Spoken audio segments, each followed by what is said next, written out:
የሆነ ነገር እንድትነግረኝ ፈልጌ ነበር። ተሰቅለዋል። ኢየሱስ ክርስቶስ ለእኛ መጥቶ ተሰቅሎ ሞተዋል መስቀል ላይ። እኔ እኮ ሙስሊም ነኝ። እንደዛ እንዴት እነግርሻለሁ? እንደዛ ብዬ አላምንም እኮ እኔ።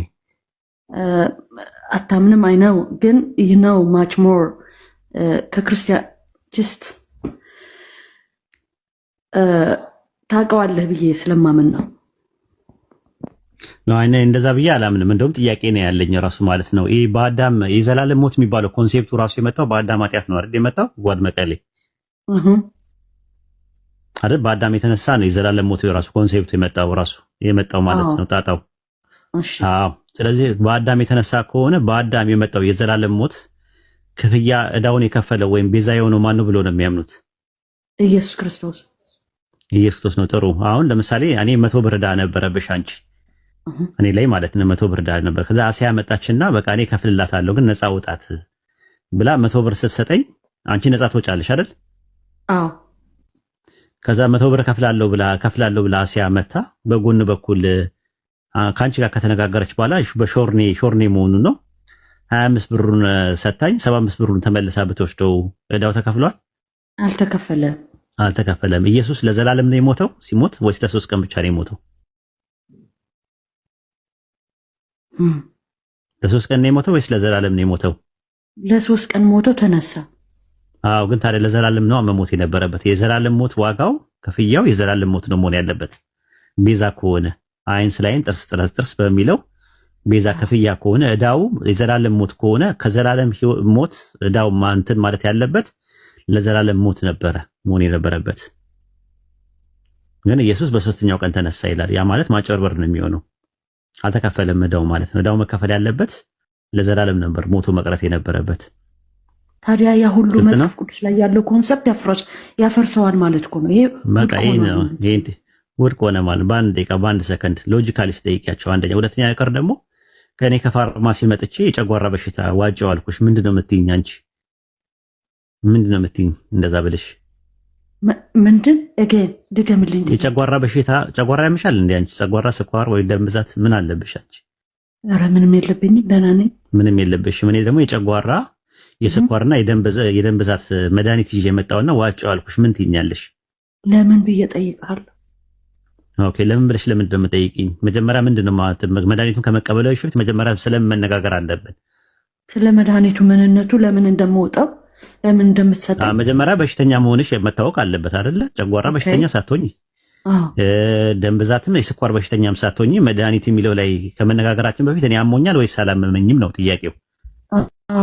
ክርስቶስ ቤዛ የተከፈለውና የተሰቀለው ለማን ኃጢአት ነው? ለሰው ልጆች ለኛ ብሎ እኮ። ለማን ኃጢአት? ምን ስለመጣ ማለት ለኦሪጂናል ሲል ነው ወይስ መጀመሪያ? ስለዚህ ማለት ነው የአዳም ኃጢአት በእኛ ሲመጣ ጄኔቲካል ነው የመጣው። ጄኔቲካሊ ወርሰነዋል ከአዳም። ኦሪጂናል ሲል የሚባል ነገር አለ፣ የውርስ ኃጢአት የሚባል ነገር አለ ነው። ከሌለ በቃ ምንም ጥቅም የለውም ማለት ነው። ስለዚህ የክርስቶስ መሰቀል ምንም አያደርግልሽም። ተመልካች በቀላሉ ካለ ደግሞ ማስረጃ ማቅረብ አለባቸው። ኦሪጂናል ሲል በዘር ሐረግ ውስጥ ክሊር ነው። በቃ ቴንክ ዩ ቬሪ ማች። ተመለሰልሽ? ያ በቃ እንደዛ ነው ማለት ነው። እና በሽታው ሳይታወቅ ህመሙ ላይ ስለ መድኃኒቱ ማውራት አይቻልም። መጀመሪያ በሽታው መታወቅ አለበት። አንድ ሰው ስኳር ህመምተኛ ነኝ እያለ የጨጓራ እንዴት ተሰጨዋለሽ? ህመሙን መታወቅ አለበት። ስለዚህ አሁን ህመሙ ምንድነው? ኦሪጂናል ሲን ነው። ኦሪጂናል ሲን ማለት የውርስ ኃጢአት ነው። ኃጢአት ኔቸር ነው ወይስ ነርቸር ነው ብለሽ ጠይቂያቸው። ግልጽ ያልሆነልሽን አብራራሻል። ኔቸር ነው ወይስ ነርቸር ነው ኃጢአት? ኔቸር አይደለም ኃጢአት። ምንድን ነው? ነርቸር ነው። በእኛ ነርቸር ነው፣ በእነሱ ኔቸር ነው። ኔቸር አይደለም ኃጢአት፣ ተፈጥሮ ሊሆናቸው። በእነሱ ተፈጥሯዊ ነው። በአዳም የተነሳ ጄኔቲካሊ አይደለም የሚመጣው ሳትፈልጊው።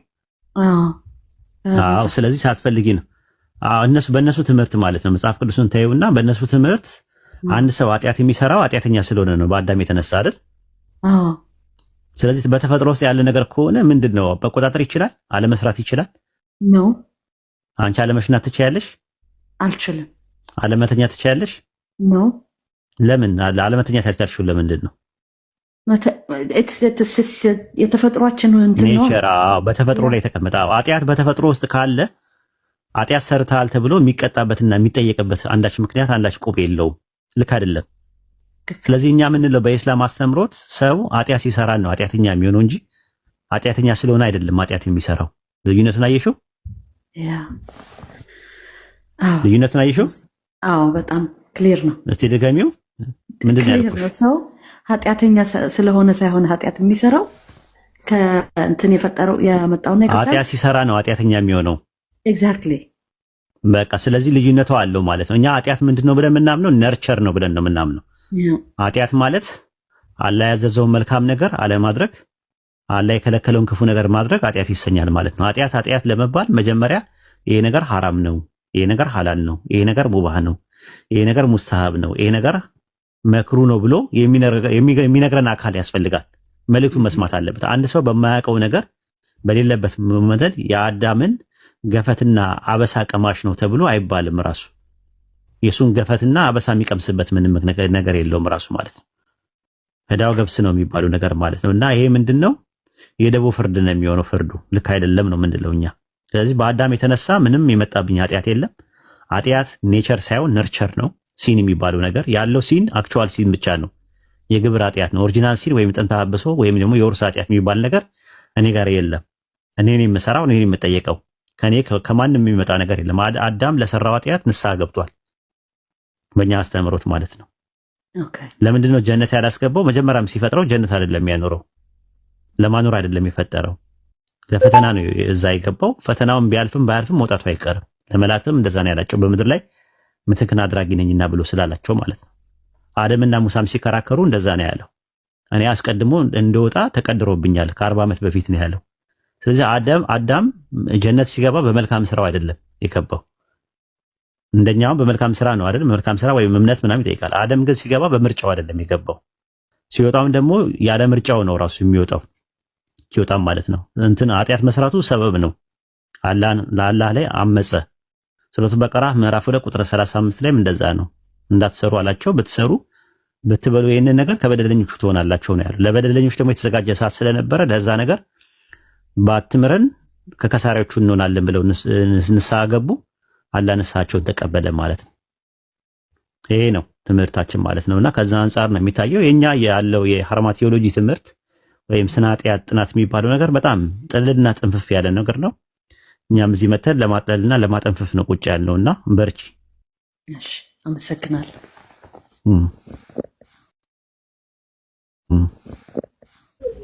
ኡስታዝ ግን የአሁኑ ነገር ላይ አዳምና ሔዋን የሰሩት ኃጢአት በራሱ ነርቸር ነው አይደል? ማለት አላህ Subhanahu Wa Ta'ala አታድርጉ ያላቸውን ነገር በማድረግ ነው አይደል? ያ በቂ ማስረጃ ሊሆነን አይችልም። ኃጢአት ኔቸር ስላለመሆኑና ነርቸር ስለመሆኑ ሲቀጥል ደግሞ ለአዳምና ለሔዋን ሲሆን ኔቸር ሆኖ አድርግ አታድርግ ተብሎ የመጣ ኃጢአት ሆኖ ለኛ ሲሆን ደግሞ ኔቸራሊ የሚሰጠን ከሆነ ይሄ ራሱ ፍትህን ማጓደል አይሆንም ወይ? ፈጣሪን መሳደብ አይሆንም ወይ?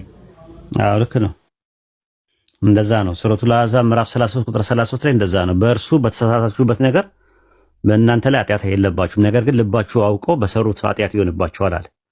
አላህ ማሪና አዛኝ ነው ብሎ ነው የሚያስቀምጠው ማለት ነው። ራሱ ሲጀመር ጀምሮ እኮ ኃጢአት የሚለው የግዕዝ ቃል ኃጣ ነው ከሚለው ራሱ ኢላማን ሳተ ነው፣ አመፀ ነው ራሱ። እና ኢላማን መሳት ማመጽ ማለት ነው ራሱ። ኸት የሚለው የዕብራይስጥ ቃልም እንደዛ ነው። ኸታ ከሚል ቃል ነው የመጣው። ኢላማን ሳተ ብሎ ነው ያስቀምጠው። በግሪክም እንደዛ ነው። ቬሎ ያኻቲ ይለዋል ራሱ። በግሪክ ደግሞ ስትመጣ ሃርማቲዮሎጂ ይባላል ማለት ነው። ሃርማቲያ ማለት ምንድነው? ግሪክ ኮይኒ ላይ ኢላማን መሳት ማለት ነው ራሱ። ሃርማታኖ ከሚል ቃል ነው የመጣው። ሮሜ ምዕራፍ 3 ቁጥር 20 ላይ ኃጢአት በሕግ ይታወቃልና አለ። ሕጉ ለአንተ አልተሰጠህም። ዛፉን አትብሉ የሚለው ትእዛዝ የመጣው ለአዳምና ለሔዋን ለአንተ አይሰጥም። አንተን የሚመለከት አይደለም። አንተን የሚመለከት ከሆነ አሁን ዛፉ መኖር ነበረበት። አንድ ሁለተኛ ነገር ደግሞ ውርስ ከመጣም የሆነ እንደ ፍየል የቅጠል የመብላት አባዜ ይጸናወተን ነበር ራሱ። እንደዛ አይደለም። ሮሜ ምዕራፍ 5 ቁጥር 13 ላይ እንደዛ ነው። ነገር ግን ሕግ በሌለበት ኃጢአት አይቆጠርም ይላል። አንደኛ ቆሮንቶስ ምዕራፍ 15 ቁጥር 56 ላይ የሞት ሞጊያ ኃጢአት ነው፣ የኃጢአትም ኃይል ሕግ ነው ይላል። ሕግ ከሌለ ይሄ ነገር አድርግ ይሄ ነገር አታድርግ ከሌለ ኃጢአት የሚባል ነገር የለም። የያዕቆብ ምዕራፍ 4 ቁጥር 17 ላይም እንደዛ ነው። እንግዲህ በጎ ነገር ለማድረግ አውቆ ለማይሰራ ሰው ኃጢአት ነው ይላል። ተነግሮ በጎ ነገር አውቆ መጀመሪያ ማወቅ ይጠበቅብሃል። ሮሜ ምዕራፍ 7 ቁጥር 7 ላይ እንግዲያስ ምን እንላለን? ሕግ ኃጢአት ነውን? አይደለም። በሕግ ባይሆን ኖሮ ኃጢአትን ባላወቅኩኝ ነበር አለ። ኃጢአት በሕግ ይታወቃል። ስለዚህ ሕግ የሚባለው ነገር መጥቶ አንተ ለአቅመ ሐዋና ለአቅመ አደም ያልደረሱ ህፃናትን ኃጢአት የሚባል ነገር ወርሰዋል የሚባለው ነገር የለም። ራሱ ህጉ አላያውቁትም፣ ራሱ አልተነገራቸውም። እነሱ ብቻ አይደሉም። ራሱ ካደገ በኋላ ትልቅ ሰው ከሆነ በኋላ ሪሳላ ያልደረሰው ሰው አይቀጣም። በሱረቱ ኢስራ ምዕራፍ 17 ቁጥር 15 ላይ መልእክተኛ እስከምንልክ ድረስ የምንቀጣ አይደለም ይላል። ስለዚህ አላህ ያንን ነገር ሲያደርገው ኃጢአት የሚባለውን ነገር ሱረቱ በቀራ ምዕራፍ 2 ቁጥር 35 ላይ ሲናገር አደም ወይ አንተም ከነሚስትህ በገነት ተቀመጥ፣ ከዛም በፈለጋችሁ ስፍራ በሰፊው ተመገቡ፣ ግን ይህችን ዛፍ አትቅረቡ፣ ከበደለኞች ትሆናላችሁ አለችው ይላል። አትቅረቡ ያላቸው ዛፉን ከበሉ ቅጣቱ በደለኛ እንደሚሆኑ ስለሚያውቅ ነው። አላህ በደለኞችን ደግሞ አሳማሚ ቅጣት እንደሚያዘጋጅ ሱረቱ ፉርቃን ምዕራፍ 25 ቁጥር 37 ላይ ለበደለኞች አሳማሚ ቅጣት አዘጋጅተናል ይላል። ሱረቱ ካፍ ምዕራፍ 18 ቁጥር 29 ላይ እኛ ለበደለኞች የከበበች የሆነች እሳት አዘጋጅተናል አለ። ሱረቱ አዕራፍ ምዕራፍ 7 ቁጥር 41 ላይ ብትመለከተው ለእነርሱ ከገሃነም እሳት በስራቸው ምንጣፍ ያለባቸው ሲሆን እነዚህ ለበደለኞችን እንቀጣበታለን አለ። ስለዚህ ከበደለኞች ትሆናላችሁ ሲላችሁ ይቀጣሉ ማለት ነው። ከዛ ምን አደረጉ? ሱረቱ አዕራፍ ምዕራፍ 7 ቁጥር 23 ላይ ጌታችን ሆይ ነፍሶቻችንን በደልን፣ ለኛ ባትምረን ባታዝንልን በርግጥ ከከሳሪዎች እንሆናለን ብለዋሉ ይላል። ከዛ ሱረቱ ጣሃ ምዕራፍ 20 ቁጥር 122 ላይ ከዛም ጌታው መረጠው ከእርሱም ጸጸቱን ተቀበለው መረው አለ። ሱረቱ በቀራ ምዕራፍ 2 ቁጥር 37 ላይ ደግሞ በእርሱ ላይ ጌታው ጸጸትን በመቀበል ተመለሰለት ይላል። እርሱ ጸጸትን ተመላሽና ነውና እያለ ይናገራል ማለት ነው። ከዛ በኋላስ ወደኛ የመጣ ነገር አለ ወይ? የለም። በሱረቱ ኢስራ ምዕራፍ 17 ቁጥር 15 ላይ ተሸካሚ ነፍስ የሌላውን ኃጢአት አትሸከምም፣ ጭራሹኑ መልእክተኛ ሳይላክ ማንም ሰው የሚቀጣ የለም ብሎ ነው ያስቀመጠው ቁርአን። የሚገርም ትምህርት ነው።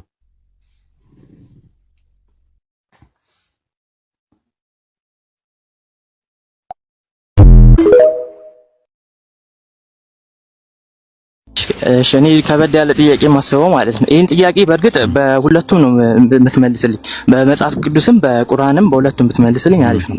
እና ምንድነው አምላክ ማለት አምላክ የሚባለው ወይ ደግሞ አላህ አይታወቅም ማለት ማንም ሊቀርበው በማይችል ብርሃን ይኖራል ይላል እንትና ብሏል ጳውሎስ። እና እሱ ማንም ሊቀርበው አይችልም ማለት የእሱን መገለጥ ለማወቅ ቀርቶ ሰው ሊያቀርቶ ወደሱ መገለጥ እንኳን መጠጋት እንኳን አይችልም። እሱን ለማወቅ እንኳን መቅረብ አይችልም። እና ስለዚህ እንደዛ ብለህ ነው የምታምነው? አምላክን ቀርበን ልናውቀው አንችልም፣ እንኳን ልናውቀው ደግሞ ልንቀርበው አንችልም ማለት ነው።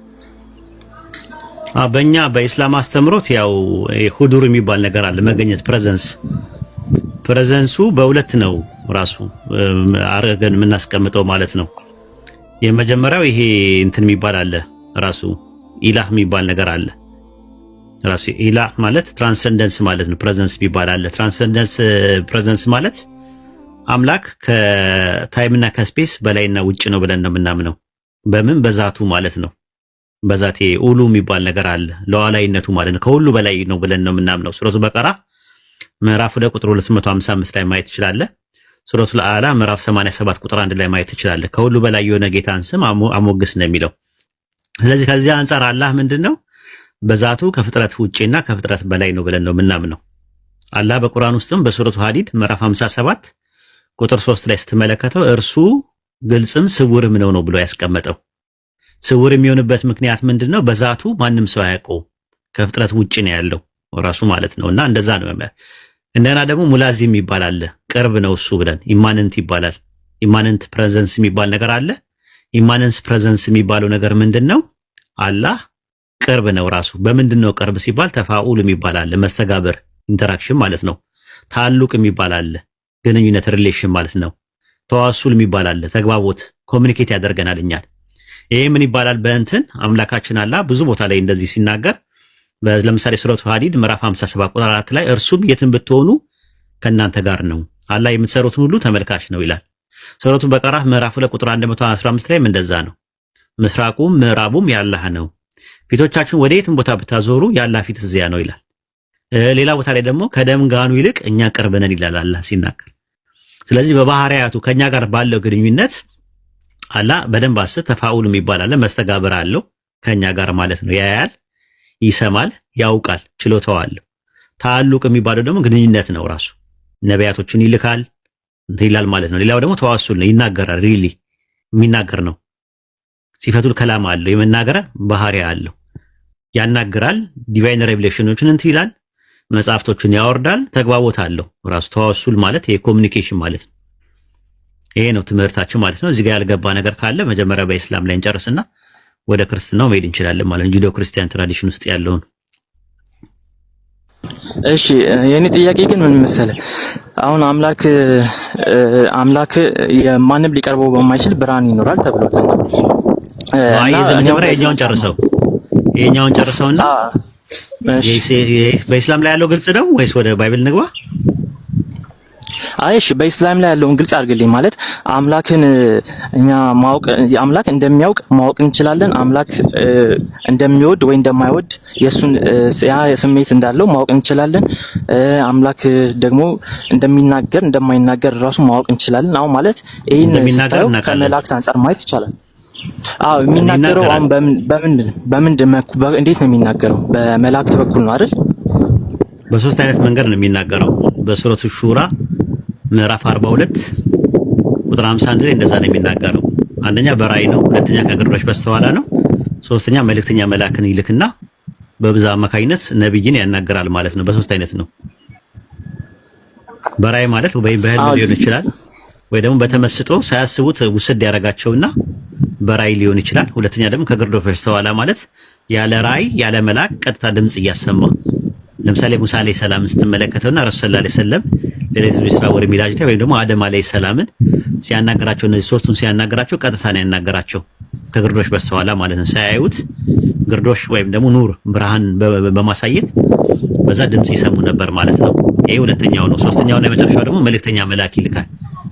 መልእክተኛ መልአክ ይልክና በመልአኩ አማካኝነት ይናገራል ማለት ነው። በዚህ መልኩ አላህ ተግባቦት አለው ተዋሱል አለው ብለን እናምናለን ከፍጥረቱ ጋር። እሺ አሁን ለምሳሌ የመጀመሪያው ላይ ከግርዶሽ በስተኋላ ሲያናግር ሰውን እንደዛ ሲያናግር አምላክ ካለበት ቦታ ወርዶ ወይ በአካል ተገልጦ ምናምን እንደዛ ያናግር ማለት እና እንዴት ነው እንደዛ ሲያናግራቸው ይችላል ማለት ፈጣሪ ከፍጥረቱ በላይ ሆኖ ፍጥረት ዓለሙን ቅድም እንዳልኩ ነው ሙላዚም የሚባል ነገር አለ፣ ቅርብ ነው። ኢማነንት ፕሬዘንስ የሚባል ነገር አለ፣ ኢማነንስ የሚባል አላህ በዚህ እኛን የምናቀበትን ነገር ነው። እሱ ግልጽም ስውርም ነው የሚለው። ግልጽ ራሱን የሚያደርግበት ምክንያት በዛ ነው እንዳልኩ። ተፋኡል አለው፣ መስተጋብር አለው፣ ታሉቅ አለው፣ ግንኙነት አለው፣ ተዋሱል አለው፣ ተግባቦት አለው፣ ኮሚኒኬት ያደርጋል ራሱ ማለት ነውና ያንን ይሰማል፣ ያያል፣ ያውቃል። የግድ አሁን ለምሳሌ አንተ እኔን ለማዋራት እኔ እናንተ መገናኘት አለብን፣ ውስንነት አለብን እኔ እናንተ ለምሳሌ ማለት ነው። እኔም ታዳውም እየሰማህ ያለው እኔን ነው አይደለ? እዛውን ለምሳሌ ዘመዶች ምናምን የሆነ ቦታ ያሉ ሰዎች እየሰማ ነው የሚያወሩትን ነገር? አይ አይደለም። ማንን ነው እያየ ያለው? አሁን እኔ ቲክቶክ ነው እያየ ያለው። ሁሉ ነገር ማየት አትችልም። ስለዚህ አላህ ግን ምን ያደርጋል? ምን አለው? ተፋኡል አለው፣ መስተጋብር አለው፣ ያያል። ሁሉ ነገር ማየት፣ ሁሉ ነገር መስማት፣ ሁሉ ነገር ማወቅ፣ በሁሉም ነገር ላይ ችሎታው አለው ራሱ ማለት ነው። ውስንነት የሚባል ነገር የለውም። እሱ ጊዜና ቦታን ያካበበ ነው። አላህ ነገርን ሁሉ በእውቀቱ ያካበበ ነው ይላል። ስለዚህ አላህ ሁሉ ነገር ይሰማል፣ ሁሉ ነገር ያያል።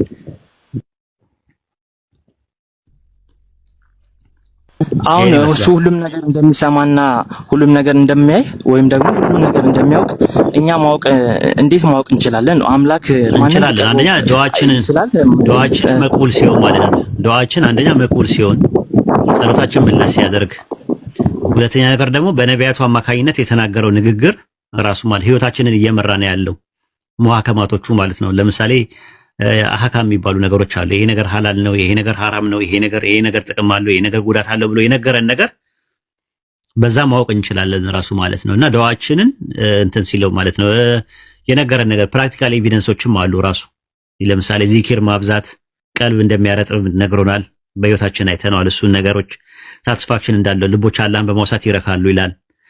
እንደና ደግሞ ኢማን በሚኖርበት ሰዓት ሰኪና እንደሚልክ ይናገራል። ሰኪና ማለት ትራንኩሊቲ መረጋጋት። ቁርአን ለልብ በሽታ መድኃኒት ነው ይላል። መድኃኒት መሆኑን አይተናል። ሶላት ከመጥፎና ከሚጠላ ነገር ተከለከላለች ይላል። ሸርጡን ተጠብቀን ከሰገድን ሶላት ራሱ እንደዚህ ፕራክቲካል ኤቪደንሶችም የምናያቸው ነገሮች አሉ ሙስሊም ስትሆን ማለት ነውና ያ ነው ያ ነገር በላይፍ ውስጥ ራሱ ፕራክቲካል ኤቪደንሶችን ታያለ። የሞራል አካውንታቢሊቲዎች አሉ፣ ሌሎችም ነገሮች አሉ እንደዚህ የሚታዩ ነገሮች ማለት ነው። ከቃላት በላይ የሆኑ በቃላት የማይገለጹ ግን በላይፍ ሴንስ የምታደርጋቸውና ፊልም የምታደርጋቸው ነገሮች አሉ። ይሄን ይመስላል። እሺ አሁን ይሄን ሁሉ እየመለስክልኝ ያለው ያው ከቁርአን ነው አይደል?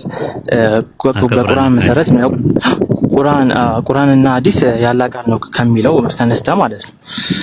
ስለዚህ አሁን የረሱል ሐዲስ ያው ሐዲስም ያላ ቃል ነው። ያላ አይደለም፣ ያላ ቃል ሳይሆን ያላ መልእክት ነው፣ ያላ ሐሳብ ነው። ግን ቃሉ የረሱል ሰለላሁ ዐለይሂ ወሰለም ነው። እሱ ሌላ ርዕስ ነው። ኤኒዌይ ከቁርአንና ሐዲስ ነው በሚለው ዝም ብለህ ያዘው። እሺ አሁን ከቁርአን በሚለው እንትን ልጀምርና የቁርአን ያላ ቃል ነው ስለምትሉ ቁርአን ያላ ቃል ከሆነ ቁርአን ሲመጣ መጀመሪያ የመጣው በጅብሪል በኩል ነው። ጅብሪል ነው ለሙሐመድ የተናገረው። በጅብሪል አማካኝነት ነው አላህ ለረሱል ሰለላሁ ዐለይሂ ወሰለም የተናገረው። አላህ ነው የተናገረው። እና ታዲያ እሱ ለመናገሩ አላህ ጅብሪል መናገሩን እኛ አላየንማ፣ በምን እናውቃለን? አላህ ለጅብሪል እንደተናገረው ለጅብሪል እንደተናገረው ጅብሪል ሲናገር ያዩ ሰዎች አሉ፣ የሰሙ ሰዎች አሉ። አንድ ላይ የነበሩ እልፍ አላፋት የሆኑ ሰሃባዎች አሉ፣ አንድ ላይ ሆነው ማለት ነው። ለምሳሌ አላህ ረሱል ሰለላሁ ዐለይሂ ወሰለምን በጅብሪል አማካኝነት ሲያናገር ድምጽ የሰሙ ሰዎች አሉ። ራሱ ጅብሪልን ያዳመጡ ሰዎች አሉ። ይቅርታ እሱን አይደለም የጠየኩ ለጅብሪል ለመሐመድ ሲናገር ሳይሆን አላህ ለጅብሪል ሲናገር እኛ አላየንም አላወቅንም። እና ጅብሪል ደግሞ ያላ መልእክት ነው ብሎ መቶ ተናገረ። ያላ መሆኑን እናውቃለን። ለጅብሪል አላህ ይኸውልህ፣ ቆይ እኔም አንተ ማወራው በምንድን ነው? በቲክቶክ ነው ወይስ በቴሌግራም ነው ወይስ በምንድን ነው እያናገርኩ ያለሁት? በቲክቶክ አላህ ረሱል ሰለላሁ ዐለይሂ ወሰለም ያናገረው በማን ነው? በጅብሪል። ስለዚህ እንደዛ ማለት መሳሪያ አድርጎ ነው የተጠቀመው ጅብሪልን። ጅብሪል መልእክተኛ ነው፣ መሀል ላይ ያለ ነው። ገብቷል? ሜዲተር ነው ራሱ ማለት ነው እንጂ እሱማ እሺ፣ ይቅርታ፣ እሺ እንደዛ አይነት ነገሮች ቀላል ናቸው ማለት ነው። እኔ አንተን ለማናገር መጀመሪያ ቲክቶኩን ካናገርኩት በኋላ ቲክቶኩ ወደ አንተ እንዲናገር ማድረግ አይጠበቅብኝም። እኔና ቲክቶኩ መጀመሪያ ስንነጋገር ማስረጃው ምንድነው አይባልም። ይኸው እያናገርኩ ነው ያለሁት በቲክቶኩ እያናገርኩ መጀመሪያ አንተ ለቲክቶኩ ስታናገረው ማስረጃ መምጣ እንደማለት ነው። ገብቶሃል ማለት ትናንትናም ልክ እንደዚህ ተመሳሳይ ጥያቄ ነው አንዱ የጠየቀው የነበረው ማለት ነው። እና ቀለል ኤግዛምፕል ነው ያደረገው። ሉቃስ ወንጌል ምዕራፍ 1 ቁጥር 26 ላይ መልአኩ ገብርኤል ድንግል ማርያም ጋር መጥቷል አይደል? መጥቶ አብስሯታል አይደል? አዎ። ከማን ተልኮ ነው የመጣው? ከእግዚአብሔር ማለት። ምን ብሎ ልኮታል? ሲልከው ወንድ ልጅ ትወልጃለሽ ስሙንም ኢየሱስ ትይዋለሽ ብሎ እንዲላት ነው። እንደዛ ብለህ ንገራት። ኦኬ። ለመልአኩ እግዚአብሔር ሲነጋገርበት ያለ ማስረጃ ይኖራል? የለም፣ ማስረጃ የለም። ስለዚህ ምን አይነት ጥያቄ ነው? እሱን እኮ ነው የምልህ። አሁን በመጽሐፍ ቅዱስ ላይ እኮ ገብርኤል መቶ ለማርያም ሲነግራት ካላ ሰምቶ ነው ብለን በእምነት እናምናለን። መጽሐፉን አንብበው ነው በእምነት ነው እንጂ ለዛ ማስረጃ የለም። ታዲያ እኮ ማስረጃ አይጠበቅብህም እኮ ነው የምልህ እኮ። አንተ ነህ እኮ መስፈርቱን ያወጣው እንጂ ዳንኤል ጋር ለምሳሌ መልአኩ ገብርኤል መጣ፣ ሰባ ሱባኤው ነገረው አይደል? ስለ ሰባ ሱባኤው ምናምን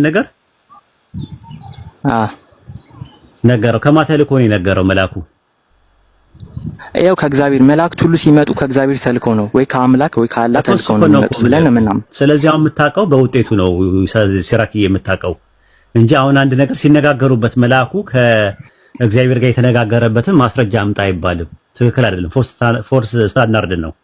አየኛ ጋር ሲሆን እንደዛ መሆን የለበትም። ማወቅ ያለበት ምንድነው መልአክ መሆኑ ነው ዋናው ነገር፣ ትልቁ ነገር። መልአኩ ከአምላክ ዘንድ ይዞት የመጣው መልእክት በሶሳይቲ ላይ የሚሰጠው ኢምፓክት ነው ዋናው ነገር የሚፈለገው። መልአኩ ገብርኤል ማርያም ጋር መጣ አይደለ? ማርያም ጋር ከመጣ በኋላ ልትጸንሻለሽ በድንግልና እንደምትጸንስ ምናምን ነገራት። ከዛ በኋላ መልአኩ ከአምላክ ስለመሆኑ ምንድነው ማስረጃችን መሆን ያለበት? በድንግልና በቃ እንደዛ ማለት። ገብርኤል ዳንኤል ጋር ሲመጣ ስለ ሱባኤው ሲነግረው ትንቢት ነው የያዘው። ያ ትንቢቱ ሲፈጸም ስታይ አሃ ገብርኤል ዳንኤል ጋር የመጣው ገብርኤል ከአምላክ ዘንድ ነው የመጣው ብለህ ድምዳሜ ላይ ደረስክ አይደለ? ልክ እንደዛው ማለት ነው። ቁርአን ላይም እንደዛው ስትመጣ ቁርአን የአምላካችን የአላህ ንግግር መሆኑን የምታውቀው በመላእክቱ ጅብሪል አማካኝነት የተነገረው ገይባት ነገሮች አሉት፣ የሩቅ ነገር ሚስጥሮች አሉት፣ ነባ አለው፣ ትንቢቱላ አለው። ያ ነገር ትንቢቱ በሰዎች ህይወት ውስጥ ሲፈጸም ማየት ትችላለህ። ለምሳሌ ኤግዛምፕል ልስጥ። ሱረቱ ሩም ምዕራፍ 30 ቁጥር 1 ላይ ሩም መጀመሪያ ተሸንፋ ከዛ በኋላ እንደምታሸንፍ ትንቢት ተነግሮ ነበረ አይደለ? ከ10 ዓመት በኋላ ትንቢቱ ተፈጸመ አልተፈጸመም? እሺ ሮም ተሸነፈች አይደለ? በፐርሺያኖች ተሸነፈች አይደል? አልተሸነፈችም ሮም? አዎ እሺ ተሸንፋለች። ከዛ በኋላ አሸነፈች አይደለ? አዎ ያን ትንቢት ነው። ትንቢቱ ተፈጸመ። ትንቢቱ ሲፈጸም አየ። ይሄ ምንድነው? ወደ ረሱል ሰለላሁ ዐለይሂ ወሰለም የመጣው መልአክ ከአላህ ዘንድ ስለመሆኑ በቂ የሆነ ማስረጃ ነው። ለምሳሌ ኤግዛምፕል። አዎ እሺ ገባኝ።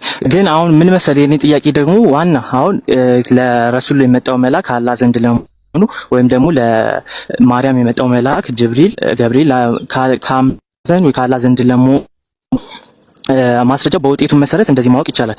አሁን ከውጤቱ እንትን ውጭ ደግሞ መጀመሪያ ሲነሳ መነሻው ለጅብሪል እንዴት አድርጎ ነገረው ነው? እንዴት ነግሮት ነው? ከዛ በኋላ ያን ሰምቶ የመጣው ያን ደግሞ የበለጠ ከአምላክ ዘንድ መሆኑ ደግሞ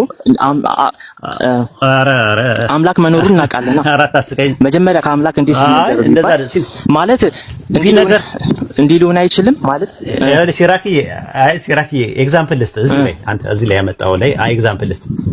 ለምሳሌ ጅብሪልና አላህ የተነጋገሩበት ማስረጃ ቢኖር አለ ብዬ የሆነ ነገር ብዬ ለምሳሌ ኤግዛምፕል ነው።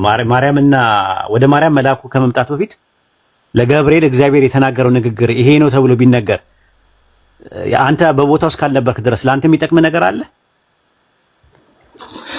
ያው ለጅብሪል እንደነገረው ሳቅ አምላክ መኖሩን እርግጠኛ ሆናለሁ። ጅብሪል በራሱ እውቀት እውነተኛ በምንድን ነው ያወቀው እኮ? ያንንም እኮ ያወቀው በምንድን ነው? ገብርኤል አሁን ለምሳሌ ገብርኤልና እግዚአብሔር ተነጋገሩና ወደ ማርያም ስትሄድ እንደዚህ ትላታለህ የሚለውን ነገር ተጽፎ ብታገኘው እውነት ለመሆኑ ማስረጃ መሆን ይችላል? በእምነት ካልተቀበልከው በስተቀር ይሄንንም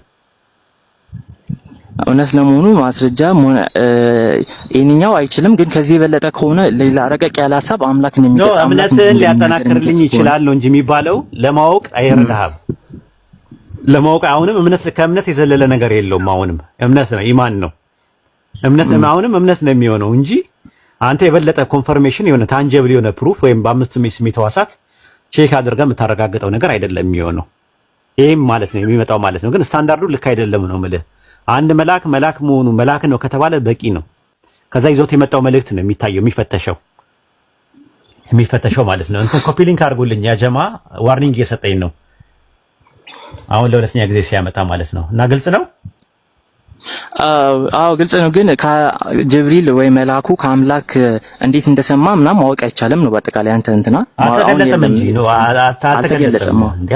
አልተገለጸም መገለጽም አይጠበቅበትም እንጂ እንደዛም ስታንዳርድ ሆኖ አያውቅም ራሱ ማለት ነው። እና ቢሆንም ራሱ ምንም የሚጠቅመው ነገር የለም። የተለየ ነገር አያመጣም። የተለየ እውቀት አይሰጥህም ለአንተ አየለማ በቦታ የለህም ራሱ። አሁን ሉቃስ እንደዛ አለ ልበል መልአኩ ገብርኤል እና እግዚአብሔር እንደዚህ ማርያም ጋር ምን እንደሚነግራት እንደዚህ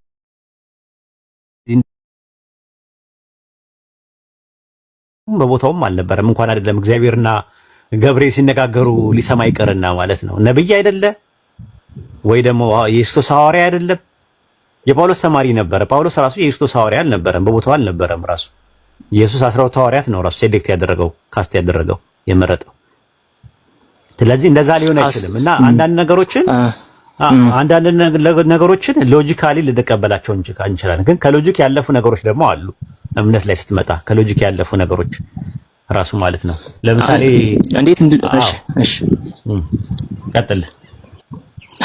ያው እንዴት እንደሆነ ማወቅ አይቻልም ነው ማለት ለጅብሪል አምላክ ሲነግረው እንዴት እንደሆነ ከቻልን እኮ አልተገለጸም ነው እኮ ብለህ እኮ አልተገለጸም። በጣም ማሳነስ ነው። አምላክ ሲናገር ማየት አንችልም ነው ኖ አልተገለጸም ነው። ለጅብሪል ማምነው ግን እንደዛ ነው ሲያዘው ምን እንዳዘዘው አልተገለጸም ነው ለማለት የተፈለገው። ያልተገለጸ ነገር ደግሞ እኛ ጋር በዝምታ ነው የምናልፈው። በዝምታ የምናልፋቸው ነገሮች አሉ። የተገለጸውን ነገር እንቀበላለን። ከአህሉል